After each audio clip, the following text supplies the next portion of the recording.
So, so, welcome back, guys, to the Tennessee Titans UK Fans podcast. I'm joined once again by David and James as we venture into episode 14. We are your home away from home for all things two-tone blue, broadcasting straight from across the pond where the passion for the Titans runs just as deep as it does in Nashville. Now, it's been another tough Sunday for the boys in blue. The Titans fell short against the Chargers. A game, once again, left the fans shaking their heads, wondering where does the team go from here next. And just to add to another twist to the week, the front office has pulled the trigger on a big move with Vermont Jones, get his name right, has been traded. A talented piece of the defensive line now heading elsewhere, leaving the fans with more questions than answers. But that's what we're here for. To break it all down, talk through the highs and the lows, and look ahead to what's next for this Titans team. We've got opinions, we've got passion, and as always, we've got the UK grit to go with our Tennessee heart. So, guys, I'm going to kick off this week with the defeat against the Chargers. Now, I know that some of the people have a different opinion here, but actually, I was quite impressed by the Titans on Sunday. Although we lost, and I keep saying that there's a way to lose. I know there's a lot to work on, especially some of the play calling. But we were in the game for a period of time, which is kind of is the least you can ask for is that we're in the game to a point. At one point, I did think after we scored our first touchdown, I thought, could we do it this week? And at one point, when it was 27-20, I really thought my 31-27 was going to come in. I thought Titans just need 11 more points here. My prediction's spot on. Unfortunately, they let me down there, so I didn't get my prediction, and we lost the game again. So yeah, I was quite impressed. I thought offensively we looked a bit better. I think Cam Ward was looking quite good. I know he's still a rookie, he's still making some mistakes. I think some of the play calling isn't helping him at the moment. But guys, what are your thoughts as the Titans go down once more? Well, okay. I have a completely different opinion on the game. I thought we were I awful. know you do. Um, like, I get the fact that we scored touchdowns, but they two touchdowns on freak plays, and there's 60 minutes in an NFL game, and we scored in probably two plays that consisted of probably about 15 seconds, 20 seconds push. Like, there wasn't much. Other than those 20 seconds, that was the highlight. I didn't think Cam Ward played that well. His again, it was another poor. He didn't get over 200 yards. There was no touchdowns. Arguably, not all his fault. There was some bad play calling, but it was after the last few weeks where I feel like he's been getting better. I feel this one was the one that he's regressed in. And again, another game with two fumbles, can't hold onto the ball. It's just another game with another set of turnovers. And we've gone from one quarterback who couldn't hold onto the ball and kept throwing it away to another quarterback who can't hold onto the ball and keep throwing it away. So that's my opinion. However, I will say, this man, what a stud. DK, what a player. I'm so glad he got his touchdown. So happy he got his touchdown finally. Well, I think it was a reasonably good performance as well. I mean, yes, there are a lot of downsides to why they didn't win, but I thought Cam made a number of really good passes. Um, it, and also, I mean, DK had one thrown to him and he dropped it for a first down. Um, and it's a bit unfair because the second or the first fumble was it was actually a throw. It was handoff, a long distance handoff to Pollard, which was slightly off. So he didn't. I wouldn't say that's really a fumble. It goes down to him as a fumble as such.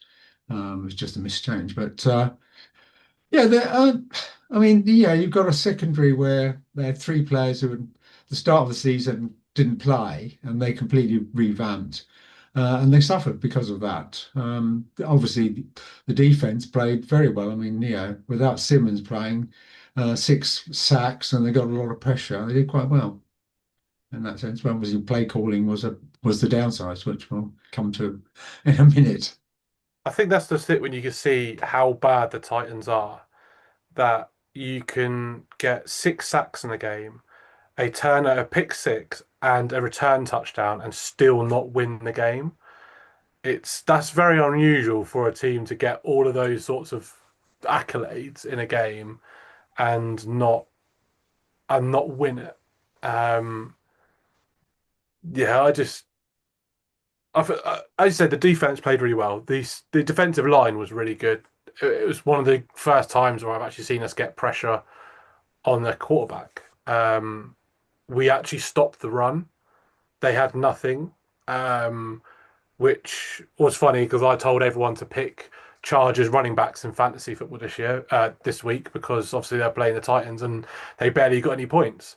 But defensive line, they played so well and got a lot of pressure on Justin Herbert.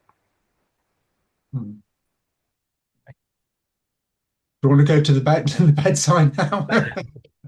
Lost. I touched my computer and I lost the volume for a second. Yeah, I mean, I think that some of the play call. I mean, I was just looking at my phone because I wanted that picture of the coach where he's looking for the little black ball where it says "Run the Wildcat." That kind of sums up our season, doesn't it? Really, some of the play calling has been quite poor this year, and you kind of think when Callahan left, should they have moved some of the other coaches on and come in and had a complete fresh change on it? Which they haven't done, which just shows that although I think Callahan was the problem, it wasn't just Callahan; it's kind of the whole setup, which is kind of frustrating because you know these guys have got a free reign now to do what they want, and they're still not quite getting it right. But I'm glad, David, you thought the same as me. You were more impressed than James. James is obviously expecting a lot more from the Titans this year, aren't you, mate? Well, I'm not expecting more. I just want to see. I want to see progress, and I just don't. Defensive line progress was great. Like Cedric Gray, quality, Mm. absolute quality. The rest of the secondary,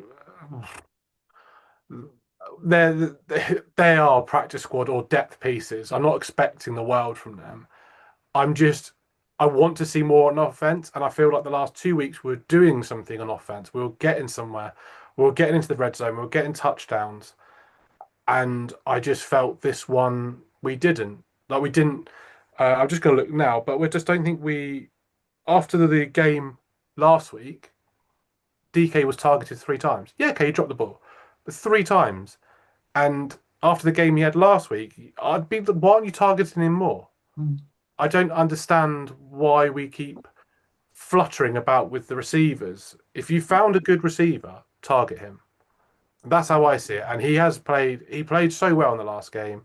Obviously, he got his touchdown for the return, but offensively, I just didn't see. I didn't see enough for me to think it was progress. Don't get me wrong. There are some throws that Cam Ward makes that are really good, which gives you a little bit of hope. But when you look at the grand scale, it's only 140 yards, I think, and it wasn't. It was 57% completion.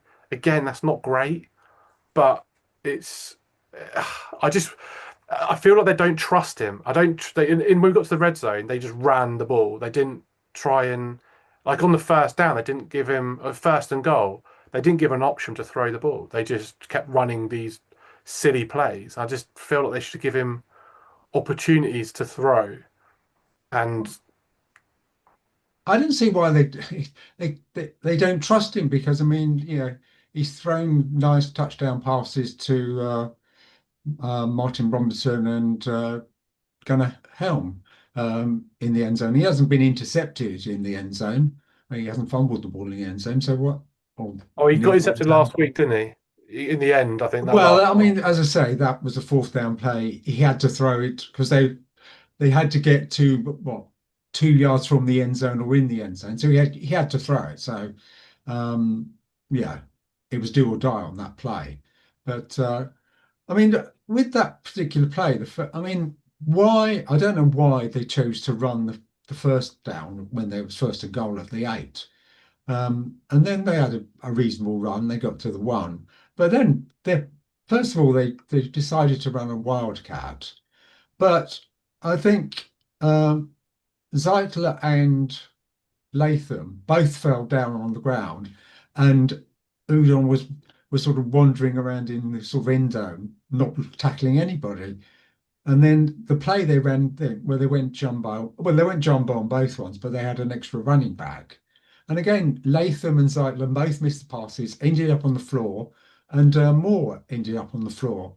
So the play had no way of succeeding because you had 3 men who weren't taking part in both occasions. I mean, that's down to the actual players themselves not being able to block properly. that play we should have easily scored. Yeah, I think it's just disappointing we didn't score in those particular moments. We got to those moments in the game where we could have capitalized. And this is what I was saying, is when you get like the the highlights in the game with the pick six, the return touchdown, to not win it and also still make the red zone, it's just it's kind of criminal in a way that it was very bland, boring like play calling. It felt conservative. They kind of got to the stage of Mm. right, let's just keep trying to punch it in. Let's go. It's like, yeah, that was good when we had Derek Henry, who's a steamroller who pretty much doesn't need an offensive line. You could just run through people, but we don't have that. It just felt that they could have done something a bit more. And if you're going to run a trick play, get everyone doing it right. There was that one play they did, and it was Cam Ward got in the way of Tony Pollard. They just literally looking at each other, and they didn't know what they were doing. It was just a crazy mess. It's yeah. It, It's who is like on play calling? the Is it? the flea flicker they did, where Mhm. I think it was Spears. He went back forward about two spaces, then turned around and threw to Cam, and Cam looked like he wasn't expecting the ball at that point. Because when you run a flea flick, he's supposed to go into the line to draw the receivers and open spaces, and their defenders forward to block the pass, and then we get them out of space. But it's just not poor execution again. But Mm, they had some weird plays when they were calling. You know, you ask DK and Ayamana to block on, and they just can't block. They should be the ones who are doing the running, and someone else blocking for them. Whether you bring on another tight end who's there who can at least can block a bit better. that's the thing with DK. You got someone that's got running 4.3 like speed. Hmm. He should be the one that's getting open and being the speed option, getting off the line quick to be that first initial play. If you're going to do like even like a check down or something like that, you feel like it's just he's the one that should be there, not blocking. Iron Man okay, I could see he's got the build to try and block, but DK's got to be the one that's getting in there. It's like it seems pointless putting him on a blocking play, especially as rookies, like trying to block against like experienced like defenders. Yeah. It seems a bit silly, but yeah. Play calling it seems to be the choice conversation nearly every week. I think it's just bad play calling. Who is the play caller? Is it McCoy or is it No, no, Bo? he doesn't call it. It's the same person who was called who'd taken over from Calla and So I was saw a good calling the play. I saw a good interview with Ran Carfon on CBS, I think it was. He was saying you've got a rookie QB who needs to be developed, and you've got a QB coach who's doing play calling. So they're kind of focusing the QB coach on the play calling schemes, and he's focusing all his energy on that, and he's not focusing on Cam. And I thought he made a really good point 'cause it's just like I feel like you've got a QB that's just not getting the support that he probably needs. You'd want a QB coach with a rookie all the time, focusing on their development. And I don't know how you can develop a QB while also like coming up with plays and doing the coordinator parts. I mean, in the Patriots game when the new coordinator took over for the first proper game, they were doing a lot of. They came to the line and then they would all sort of stand up, and Cam would touch his head, and then to quite often do shortest passes that move on, and that doesn't seem to have been a feature since. Why? I mean, it worked effectively against the Patriots. I mean, defense didn't really turn up. Um, so why have they not? Why have they abandoned it?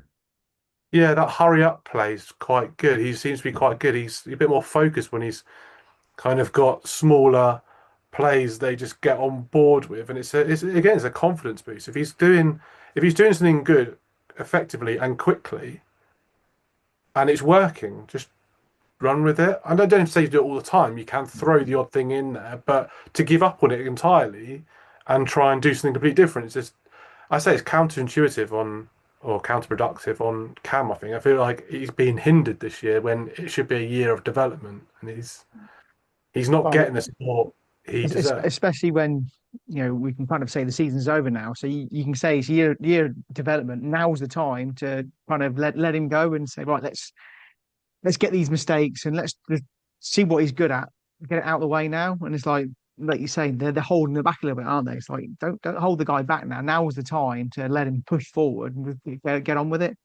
Like I say, when you said Cam, I like it when Cam's good, when the game's going and he gets the huddle together quickly and they get the quick plays away. He seems like he's in control of the situation and he's like kind of pushing it himself. When he's like that, as a fan, it gets you excited. And secondly, you can see he's enjoying it. And that's what we need with the rookie. We don't want him to get into this rut of losing games, losing confidence. And then if he doesn't feel like he's improving at the same time, when we come to the next season, is he going to start on a bit of a downer and then we're going to want him out, another quarterback in, and we've got to develop him and we've got to develop him correctly, haven't we? That's I think that's where the Titans have got to be careful they don't go wrong with him. But I'm not a coach, so what do I know? But you just when you see it as a fan, you can see when a player's happy on the pitch, can't you? I think he's got about four. Has he got a 4-year deal? Or is it a 5-year deal? I think it's Well, it'd be four.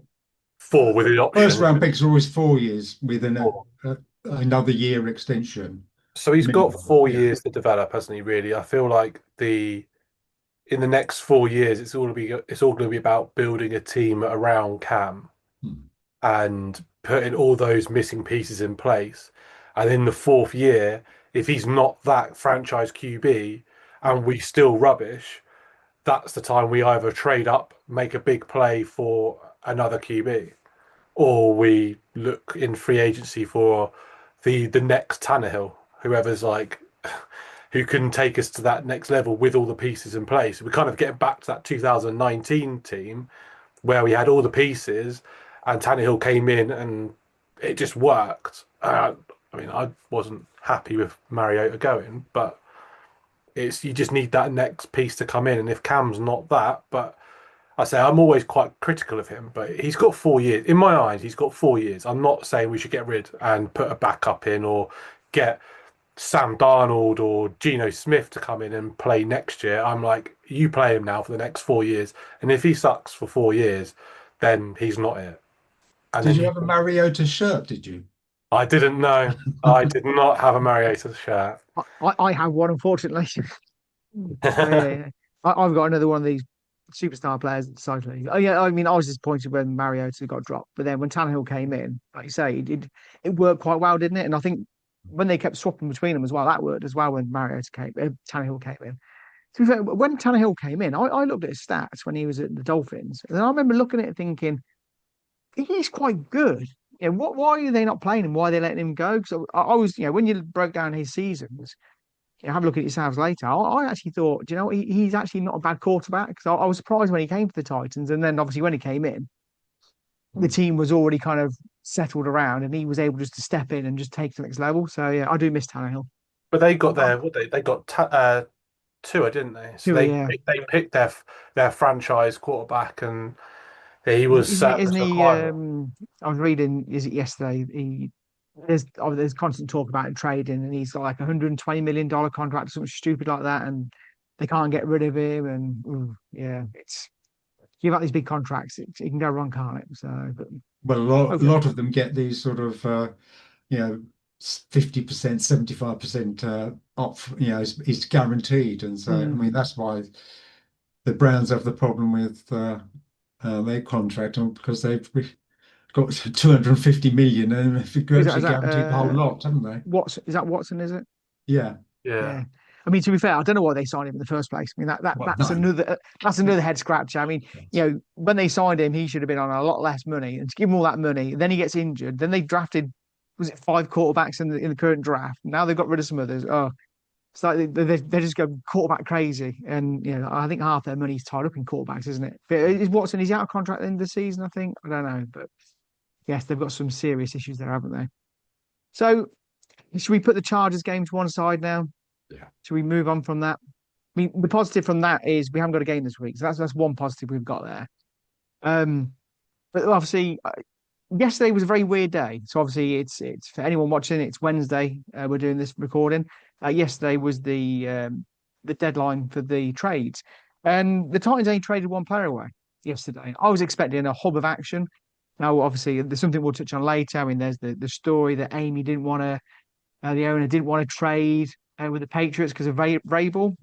I could understand why somebody want to do that, but business is business. At the end of the day, is that an issue? I mean, we'll just quickly go down what draft picks the Titans have got currently for the next draft. We've got a first round, second round, third round, fourth round, fifth round, sixth, and seventh round. So we've got a bit. I mean, the seventh round can turn to a fourth round pick. You know, I've seen the Jets. I've seen they've got quite a lot of high picks, and they've been trading quite a lot as well.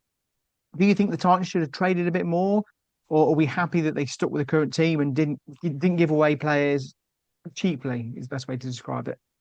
Well, I mean, it's whether somebody else wants them, really. It's not whether you want to get rid of them and you want picks. I mean, to be honest, if someone had come in and said there's a sixth-round pick for Cheek and other people who were out of contract, they would have snapped their hands off. But they weren't given the offers for them. And I think Jones was the highlight because we've got probably all cheering on the Ravens for the rest of the season to make sure they make the playoffs, get a fourth round pick, and with that we can probably change one of the two fourths maybe to a third, which could be good. Yeah, I think it's again we're in this. The Titans are in a situation where we are in the league because we aren't that good, and at the end of the day, you're not gonna. They can only take away the good pieces we've got, and we don't have many good pieces. You're not going to get rid of your rookies that you've just acquired, especially with it being Borgonzi's first draft. He's not going to give away what he's just picked in his first year. So you're looking at everything else. You've got a few players that just won't get. There's a lot of talk about Sweat going, but apparently they flat out said no. They had a few calls. They said no. Big Jeff was a big no. Apparently, there was Borgonzi had a press conference today. It probably just finished like 10 minutes before we come on here, and he was talking about how he wants to build around Jeff because of the way he acts in the locker room, and it's all about that locker room experience. And he did it did float around why that Brownlee went. He didn't say it in as many words, but it's about the locker room, and if he didn't fit that personality, then he was gone. And I feel that's the way it's done. But you got the reason why we didn't get rid of people really. Chig, his production's dropped off the last few games. They've not targeted him, which I think's their own fault. If you target Chig and get him increase his stats, he's going to look more like a prize asset. The other players we want to get rid of is Key, who's injured, Sneed, injured, Ridley, injured. Then no one's really going to take a risk on picking an injured player, especially they're not injury. You'd have to be really desperate to pick them. But we did all right with the Jones one. We kept some pieces. I'm secretly happy we kept Chig. I like Chig, and I'd like to think he would stay on with a team friendly deal. I feel like if we keep him and Helm together, that's a tight end issue we don't have to worry about. I just don't. The way I see it is looking forward, I just don't want as many gaps we have to replace. And if we've got pieces there, that okay, he's not Kittle, but he's not rubbish. So if we can have him and we have him alongside Helm, it's a piece we don't have to worry about. You've got to trust them now with the picks they've got to make sure they get the right pieces. Now, I mean, I do think maybe, when we drafted Cam Ward, I don't think he was on the radar because I didn't think the Titans thought they were going to get first pick. To be fair, I was quite surprised they got first pick because it all kind of fell into place in a defeatist way that we got first pick. So I guess when Cam Ward came along, it changed the mindset for the first round pick who we were picking. So, but now because we've got the quarterback, we can now concentrate on the other parts of the coming draft. Where is the draft this 2026? Where's that being done this year? Do we know, or next year? Not sure. No, I'm not sure. No idea. I have to check that out. So yeah, I mean, obviously the one in Nashville Not was the best one. Tennessee. No, right, okay. But yeah, so you say, so it'll be interesting to see, and you'll be I can't say what's his name, Bizarre, Bizarni. I don't say his name. It'll be a second draft, so it'll be interesting to see what he picks up and what he wants to do. I just hope we don't waste the draft picks and get it wrong. Do you think we'll do a lot of like swapping with the teams? Do you reckon? I mean, quite clearly we're going to get quite a high draft pick. I mean, if we get first pick, do you think we'll trade it away for so we can get more pieces? Oh, and I think undoubtedly we'll try because there's supposed to be two Archie Manning and another one who's supposed to be really good. So hopefully, who's ever in third or fourth place really want to move up, and they'll come a calling, and we can get some picks out of that. I mean, obviously, it looks like this year's draft that we picked is going to be very good, and we need another one next year because we do have so many holes that we can't afford another 20, 21, 22 draft because otherwise that's condemns us to another 3 or 4 years of futility. I think the one thing I want to see in the draft is I don't want to see any kind of like reaches. I feel like Winston, okay, we've got him for a safety. He was injured and he's now playing. Can't really say if he's doing well or not. It's quite hard to say when you've got no real support around you and we've kind of got a budget secondary. But I just don't want to see. This is nothing negative on Femi, but I just don't want to see players like that. I don't want to see a player we go, we can get him, and a bit like Latham as well. You get a right tackle, and you're like, well, we can make him a left tackle, and it didn't work. We've got Femi, who's a linebacker, and we're like, we can make him an edge, and it's not. It's working maybe a little bit. I don't know. I just don't want to. I want to see someone and they want to pick someone that's solid in their position. They know exactly what they're doing, and when we pick them, that's what they're going to They be. they slot straight into that Yeah, place, don't they? Right, you played that. You're there, right? You're there, and not. You've got to try and get a guy in who's then he's thinking, well, you're retraining the guy to learn a new position in the NFL. It's yeah, it's all right if you've got a good team and you've got time to play with, but the Titans, oh yeah, we've probably got a few years to play with now, but we need to start getting, like you say, players in the positions and getting them playing there and developing them in that position and not trying to mess around. I know what you're trying to say because it's just we're constantly, oh, we've got this player, then no, we'll put him here, put him there, and it isn't working, and then you're making the player look stupid as well, which isn't found the players, is it? So it just seems like it's a very Titans thing, just picking players who could be really good, and it's like, yeah, we'll pick this guy, and if we get him, it's an absolute steal. But I just feel like the Titans need to be picking sure things. There's no point picking some wide receiver that's potentially a day two wide receiver in day one and going, but he could be really good because he's got this, and this, and we take him. You want someone that is very good, and I think that's what we need to be doing now. We need to be building a. Like, they've had a good draft. It was a good draft. We've got some good pieces. But I say, sure things, no risks, sure things. well, that's it. We need to, the scouting's got to be right, hasn't it? Skoronski actually was supposed to be a tackle, wasn't he? He was a tackle Yeah. in college, and then they picked him and then changed him to guard. But he has been very good at guard. But they, as you say, they need a good edge rusher. Probably we're going to need a good guard as well, who they can have for the next 5 years.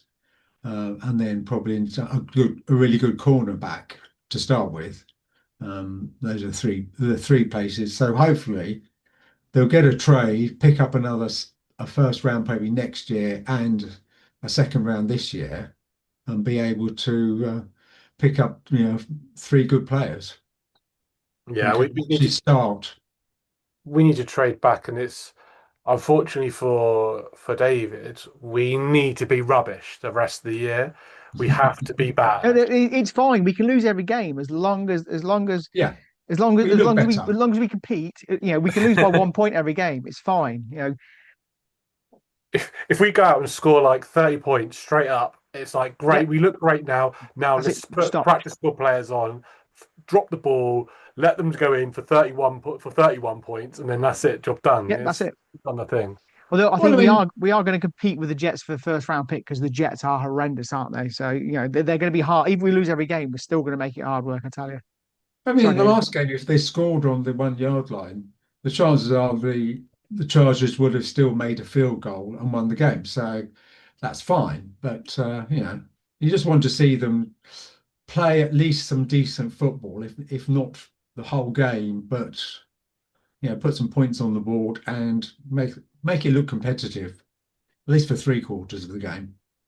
Yeah, as long as the exactly. pieces in place and you like they're doing stuff, they're making a game exciting. Was it like last year with the when we played the Patriots with Drake May? That was like a really exciting game, and you thought, okay, if they get the pieces around him, he's going to look good.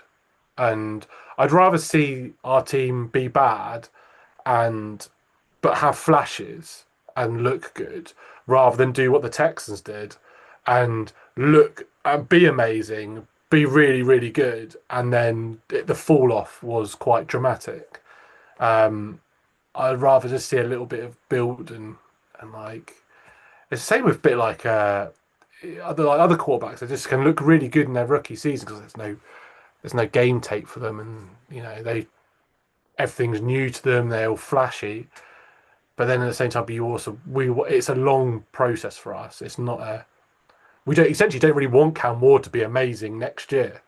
We don't want him to be Patrick Mahomes next year. I want him to be Patrick Mahomes in 3 years' time when we have a team that's capable of pushing for playoffs. Next year, I kind of want to be rubbish again so that we get good picks. I think also that I think fans have having seen Stroud in his first year, Daniels last year, that they come out and play really well. But actually, Daniels hasn't been so good this year, and Stroud hasn't been so good last year, and again this year. So um, I think people expect you get a quarterback, and game one he's going to be there and be a superstar. Well, so, yes, that's mostly not the case. They take their time to actually fit in. Yeah, Uh, as long as you turn up like Bryce Young, I mean, he's he's just struggling, isn't he? I just don't want to see a player. But then at the same time, Panthers is a really bad team. Well, Bryce They're Young is getting starting better. to play a bit more reasonable this year. He's taken 2 years to get there, but he certainly isn't playing more reasonable. They've got a winning record up there at the moment. Not I'm not 100% Or sure, four but and four, is it 4-4? they've got him a good target now, haven't they? They've got him a number one wide receiver. They're building the pieces around him. I think that's just what say you want to see. Just see. I don't want to see Cam being taken out like they did with Bryce Young. Like that just might just shatter his confidence. But you got to play him through the hard games and just let him grow, let him get used to it. Like it's repetition now, isn't it? It's just about getting that repetition, getting familiar with the repetition, getting familiar with the plays and the speed of the NFL. He's Yes, certainly getting familiar with the big hits. So with the turf.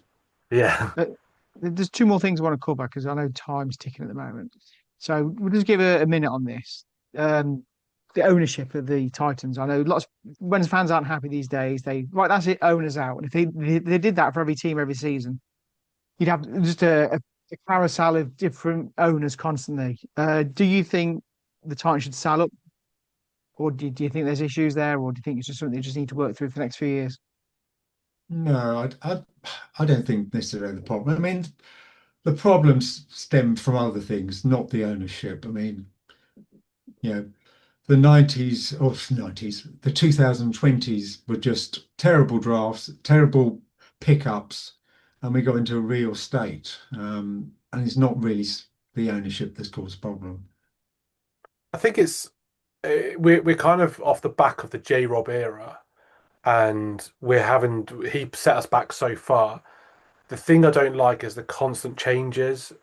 It's you need like whoever comes in now, we need a head coach to be the head coach. We need him to be a head coach for a long period of time. We need this Borgonzi to be the GM for a long time. If you haven't seen it, watch his interview today. It's really good, and he did it on his own. He didn't do it with his little side puppy. Well, actually, it wouldn't be a side puppy. It's his guard Of dog, course. It's Brinker. Like it was nice to see him on his own and explain things how he wants it, and that's what I want to see. I don't want to see the little community of people that they've got under Amy, because they seem to be this little. You've got Amy, then you've got this little posse of people that seem to be. A lot of fans feel they run the team, and then you've got the GM. I just want to see Boganzi. I just want to see him doing it. I want to see him talking. I want to see him doing his interviews, and I want to see him build a team that he wants with a head coach. But they've got to stick at it. If we're rubbish next year, don't make changes. Unless he's. That's the problem. Callahan wasn't great. He wasn't a great head coach, but they hired him. So they need to make a good hire with a head coach, and they need to stick with it. Don't make changes. If he's does all the right things, but we still suck, it's the team that needs to grow, not the head coach. They just need to pick the right personnel, and that's the key thing. And I think that's the problem fans are getting upset about. Is they're not making the right decisions. I think the thing as well, Amy, it's quite clear she wants to take a step back, which is, you can't blame her. She's paying people good money to run the club for her now, so or the franchise. Yeah, she's taken a bit of a step back, and I think the fans don't like that because she's always kind of been at the forefront, hasn't she, since she's been involved. She's getting older. Does she really want to be at the forefront? I don't know, but I guess like a lot of things in life, everyone looks for someone to blame when things are going wrong, and I think this is the problem with the NFL with and like soccer with relegation and promotion. You can have a bad couple of seasons. I mean, I always look at the Buccaneers when the owners bought Manchester United. The Buccaneers were dreadful for years, and suddenly the books start improving, and Man United start going downhill because obviously they're putting the money into one, then the other. But the thing is, with American football, you can just sit back and go, it doesn't really matter. We can have some losing seasons, and I think there's that incentive to keep going isn't there sometimes. You can just take your foot off the pedal a little bit, and I think that as fans are new fans are coming in, they see things differently. I mean, we're not in our teens or 20s, are we, guys? So we've been there, done that, and we know what goes on. So it's frustrating.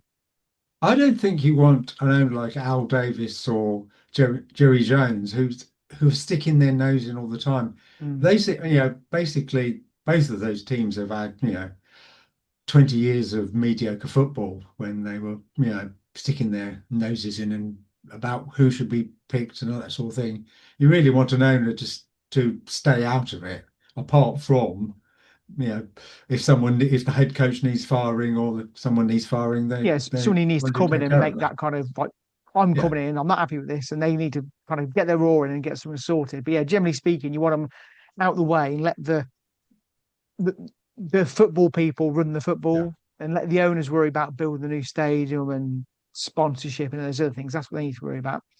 Well, so guys, There's we're like down to the. Oh, go so on. there's a conflicting issue with that. You've got I want to see Amy have some accountability for the what she's done with the old GM. I want to see the accountability of the hiring of the head coach. So I want to see her then. But then at the same time, you've got the Colts owner who's there on the sidelines, and they're winning. Really get into it. Like Yeah, well, fair play to her. She's getting into it, isn't she, a little bit? And you can't blame her. But again, at some point, as she gets older, she's not going to doesn't want to be on the sideline. But Mm. I don't know. It's a strange one, isn't it? We'll never know because we're never going to be able to buy $5 billion franchise, are we? Right, guys, we're down to the last 30 seconds. So once again, thanks for joining me. I'm going to go watch some fireworks with the kids now. So we'll do another podcast next week, although we haven't got a game. So we can all put our feet up. We can enjoy. I think it's the Jets versus the Browns next week, a 1-17 versus a 2-16. So that'll be a really interesting game to go watch. on the Jets. We can cheer on who's going to get first round pick. So I'll leave it there, guys. Thanks for joining me, and I'm sure we'll speak again soon on Facebook. Cheerio. See you Cool. later. Cheers. Thanks.